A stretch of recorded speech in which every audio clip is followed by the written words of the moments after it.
Artwork was a therapy for me in prison, but for you it may be something else. We all have a gift. We all have a talent. Find out what your talent and your gift is and embrace it wholeheartedly.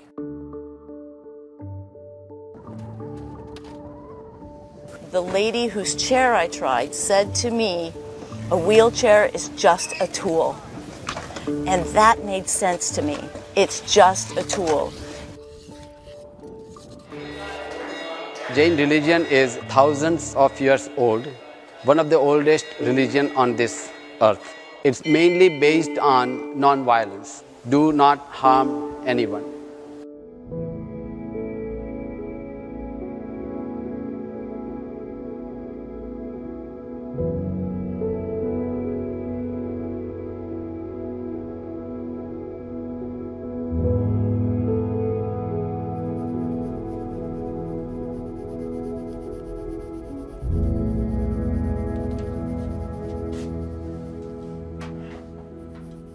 Well, I've been given many nicknames when I was in prison. You know, most of the inmates called me the prison Picasso, you know, and they kind of ran with that because they would see me drawing all day long. I drew up to 10 hours a day, every day, and I never took a day off.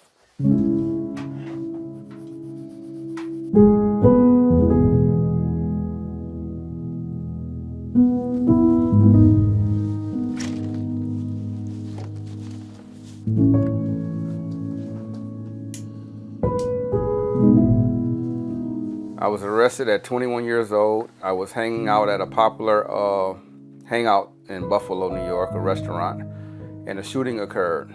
I took off, ran in my car, and shortly thereafter I was arrested and taken into custody and questioned.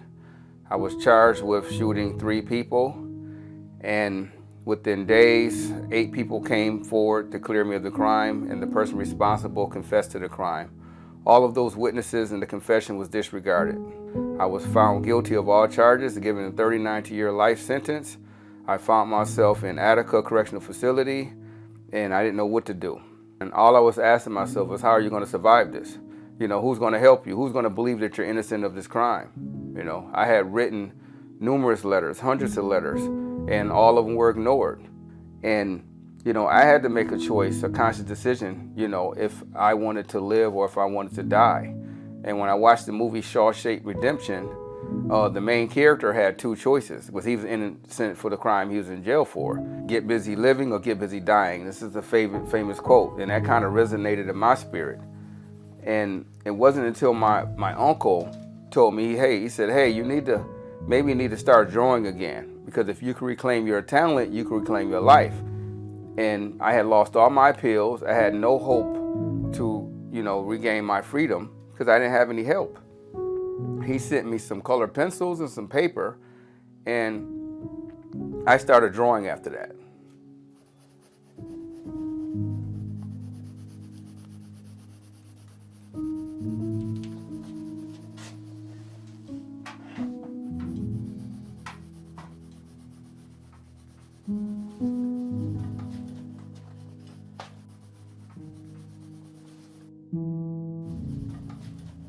I first started drawing at the age of about 4 years old.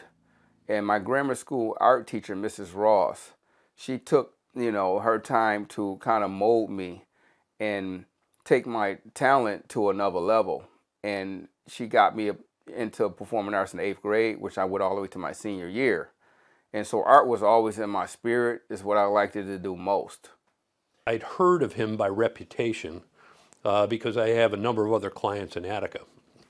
And they knew him, and they just knew him to be a great guy. He was kind of a mentor for some of the younger guys. He had a lot of street cred when he went in. So when he would, you know, say things or describe things, people put some stock in it. And he was kind of almost a guidance counselor for some of the others. And they would come and he would draw 8 or 10 hours a day. They'd come just watch him draw, and it's almost like meditation, I think. But really, his art was one of the keys to obtaining his release. I remember drawing a rose, you know, and I was kind of rusty because I hadn't drawn in so many years. And the inmates loved the rose. They all was like, wow, that is such a beautiful rose. And so that gave me the inspiration to keep drawing. Before I started drawing the golf courses, I drew greeting cards. And I drew over 500 greeting cards over a 15-year period. These are all hand-drawn with colored pencils. The warden and the rest of the staff, they knew me as this artist that whenever they walked by, the area, the housing area, they would see me drawing. So this is what everybody had come to know me to do with my time. So one day the warden comes in. He says, "Hey, Valentino, I'm going to be retiring in a couple months. Before I leave, could you draw my favorite golf hole?" I says, "I don't know anything about golf. I'm a black kid from the inner city, but bring the picture in." And it was the 12th hole of Augusta. The warden brought the picture in. I drew it for him. He loved it. That was supposed to be the end of it. And my neighbor says, "Hey, Valentino, you should draw more golf holes." I said, "I'm not going to draw more golf holes. I know nothing about the sport." He forced it on me and brought me some old Golf Digest magazines, tossed them on my bed. He said, "Hey, you might find some interesting golf courses to draw." And after that, I started drawing golf courses every day, never stopped. And after about 6 months, I had about 40 drawings, 40 golf drawings. And I started reading the columns in the golf magazine. And I came across a column called "Golf Saved My Life" by Max Adler in Golf Digest. So I took a chance and I took one of the drawings and I sent it to the Golf Digest magazine. And I said, "Hey, Max," I said, "this is what's going on with me. I'm in prison for a crime I didn't commit. I have all of this evidence, but I don't have, no help or no support." Because of his drawing and his artwork, he came to the attention of Golf Digest. And they launched on to this reinvestigation of the case, which they'd never done before, and which resulted in a wonderful article in Golf Digest, which in sort of an indictment of the criminal justice system was the best encapsulation of the case. There was also a student investigation from Georgetown involved, and they also interviewed witnesses and obtained other information. All of it contributed.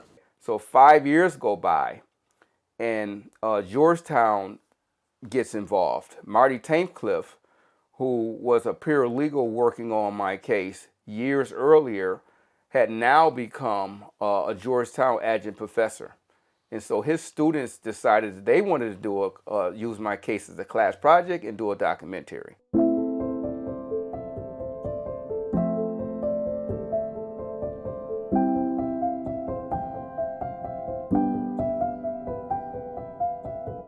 This is the 12th hole of Augusta. This is the most famous, iconic hole in golf. This is the one that I gave to the warden. I gave it to him as a gift. A lot of people look at my work and they say painting, painting, painting, but these are all pencil drawings. Everything I do is a color pencil drawing, so it takes many, many hours to layer so many colors on top of each other to give it that paint look, to give it that photographic paint look. That's the goal. And I love it when people say painting because it's a compliment. Well, the first thing I do is I have to like the course. It has to be a golf course that, resonates with me and it captures my spirit. And then after that, I decide what color I'm going to do this course. Because I might want to do it in grays, or I might want to do it in reds, or I might want to do it in your traditional green golf course. Sometimes you want to be artistic. So I'll lay out all the colors. I'll take the color pencils, and I'll pick which ones I believe I want to draw the golf course in. And then I may take a yellow and put a yellow under the green, and then use a darker green. So it's many layers to what I do in order to get this effect. I did an interview with HBO, which Michelle Obama saw, and it captured her attention, and she reached out to buy a piece of golf art for Barack Obama for Christmas. The Instagram post of a Barack Obama with the drawing that I drew was just awesome. I mean, it was the greatest feeling in the world. I've played golf about 10 times since I've been released from prison. I've been to the Masters. I've met Tiger Woods, Jack Nicklaus, and but I'm no good. I mean, I've tried, I've taken lessons, and I'm awful. But, it's fun to do.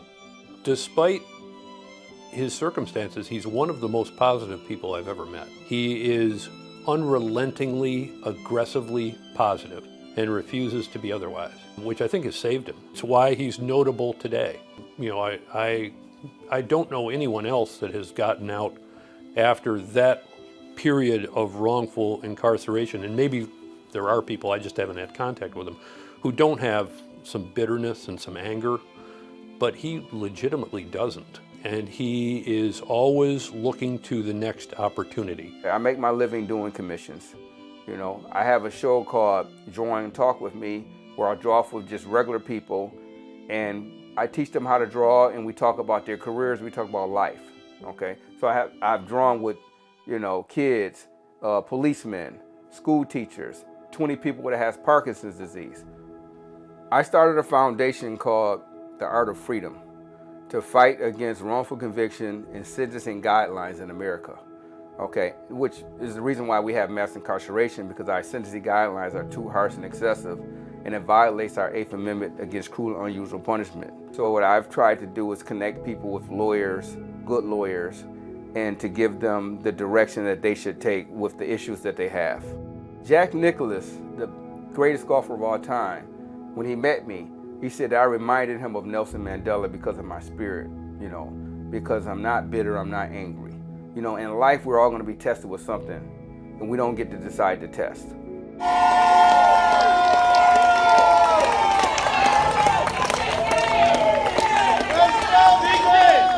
Artwork was a therapy for me in prison, but for you it may be something else. We all have a gift. We all have a talent. Find out what your talent and your gift is, you know, and embrace it wholeheartedly. Because this is what keeps the spirit alive in this world. It's a lot of challenges, and you need something to keep that spirit going.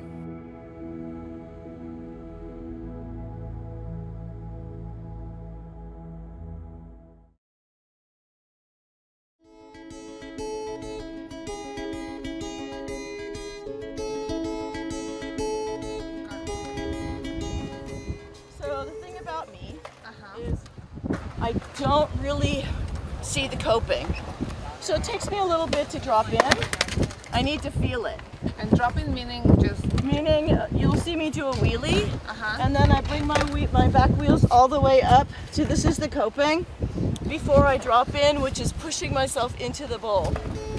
So I need to feel it in my body before I can go in.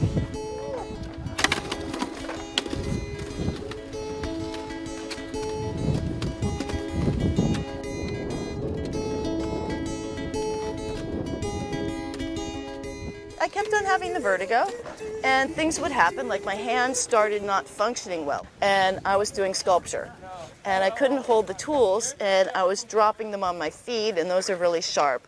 Finally, I'm diagnosed with multiple sclerosis. So your brain does not communicate properly with, let's say, your eyes or your legs or anything else. So the lady whose chair I tried said to me, a wheelchair is just a tool. And that made sense to me. It's just a tool.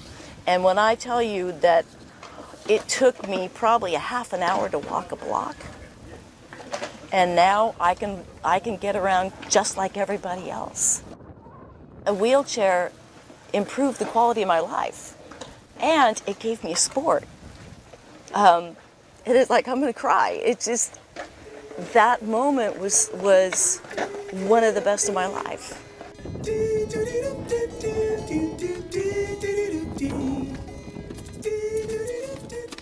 It feels like you're flying. When you do these things without your hands, it is really good. The sport is actually called wheelchair motocross. These chairs are custom made for the sport.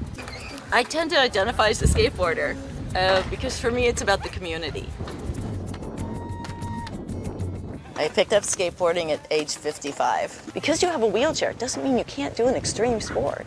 I just want people to see when I'm out there that this is possible. And it's possible at 17, it's possible at 20, it's possible at 30, and darn it, it's possible at 60. Go, Charlie, go! Come on, get that tile! No, This is a girls' skate day. Wow. It's a girls' skate session. The women who started it, Anna and Sandy, asked if I would come, and it's like I just fell in love because I love kids. I wasn't able to have them, so I feel like every kid in the world is mine, and that's boys and girls. But the girls are special. As girls, well, I can only speak from my experience. I was told, you know, you don't get dirty, you don't do this, you don't do that. But I was the kind of girl who did. And nowadays, girls are not only allowed to come out and shred, but they're also allowed to be beautiful doing it. And we can get hurt, and we can do extreme sports, and we can still be beautiful at the end of the day. These girls need somebody besides their parents to tell them how awesome they are, and to be by their side, and just love on them. And I feel like I'm kind of a grandma figure, you know, the old lady in the wheelchair at the skate park. So you know how when you stand at the top of things, they look really big? Like when you were standing at the top of the big bowl and you didn't want to go in. So anytime you think that something is way, way over your head, it's because you're looking at it from a different perspective. Sometimes it's like in life, you look at things from a different perspective. You come down to the bottom of it and look up and you think, look, it's probably your height. It's maybe what? A couple inches over your head? Of course, women need to help women. Girls need to start helping girls, and we need to do it at a young age. And me just kind of being here and kind of being out in the field and asking one girl to help another is how it starts. And then you see them later on helping each other, and it becomes pretty magical.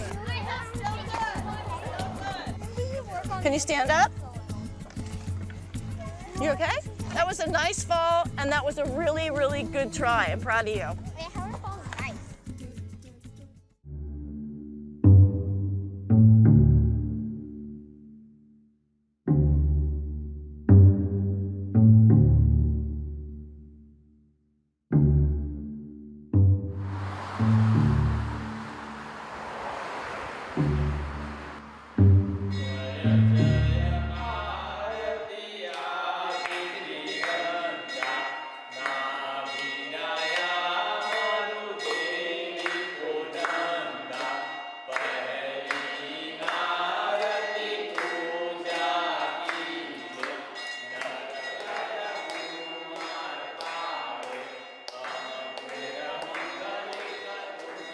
Jain religion is thousands of years old, one of the oldest religion on this earth. There are three main tenets. Ahimsa means non-violence, aparigraha means non-possessiveness, and anekantvad means multiple views. It's mainly based on non-violence. Do not harm anyone. We feel that vegetables or trees have life. So we try to minimize violence whenever, wherever is possible, respect each and every life on this universe. It started as an undergraduate at Loyola Marymount University when I took my first Indic religions course there. And we were asked during one of our writing assignments at home to write an essay about nonviolence. I was always just brought up eating whatever I wanted, which was always fast food, American fast food and all those kinds of things, eating meat all the time, not even questioning it, and then suddenly I was being asked to reflect on nonviolence. While I was writing that paper, there was a spider crawling across the wall above my computer in my house, and I remember grabbing something and reaching back to swat the spider down, and then right before I was about to hit the spider, I stopped and I said, wait a minute, I'm writing a paper about nonviolence. I'm reflecting on nonviolence, and for the first time in my life, I finally realized that I had this insight that everything wants to live. This spider doesn't want to die. It wants to live. And if I hit it and kill it, I'm taking that away from it. It was that defining moment that planted a seed in me that would later grow into the rest of me sort of unfolding, becoming a vegetarian and eventually a vegan, all of which was really under the influence of Jain philosophy.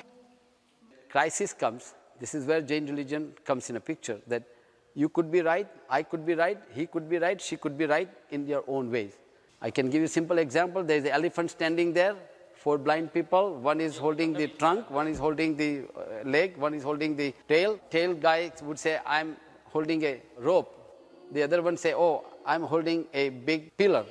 They are true in their own ways, and that's where this multiple view system comes in the picture.